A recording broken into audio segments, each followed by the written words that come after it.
Hello guys, আসসালামু আলাইকুম। আজকে চলে এসেছি আরেকটি রেসিপি নিয়ে, সেটা হলো ডিম ভুনা। আর এই ডিম ভুনা এতটাই মজা যে মাংসের স্বাদকেও হার মানাবে। তাহলে চলুন দেখে নেওয়া যাক আজকের রেসিপিটা শুরুতেই আছে কড়াইতে তেল দিয়ে তেলটা একটু গরম হলে সামান্য হলুদ ও সামান্য লবণ দিয়ে ডিমগুলোকে ভালোভাবে ভেজে নিতে হবে।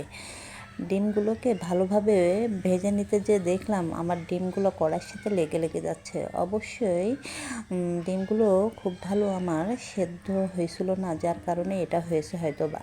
যাই হোক, ডিমগুলোকে উঠিয়ে নিয়ে তারপর কড়াইটা ভালোভাবে পরিষ্কার করে নিয়ে এই তেলের ভিতরে আরও কিছুটা তেল অ্যাড করলাম। কিছুটা তেল অ্যাড করে এর ভিতরে দিয়ে দিলাম গরম মশলা ও পেঁয়াজ কুচি।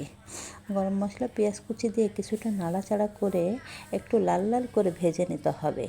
এটা ভাজবার পর এর মধ্যে আমি দিয়ে দেব আদা রসুনের পেস্ট, তারপর দিয়ে দেব ধনিয়া গুঁড়া, মরিচ গুঁড়া, হলুদ গুঁড়া, জিরা গুঁড়া, ধনিয়া ও লবণ, সাথে একটু পানি অ্যাড করে নিয়ে এটাকে ভালোভাবে মিশিয়ে নিতে হবে এবং ভালোভাবে ভুনা করে নিতে হবে। তারপরে এই ভুনার ভিতরে দিয়ে দিতে হবে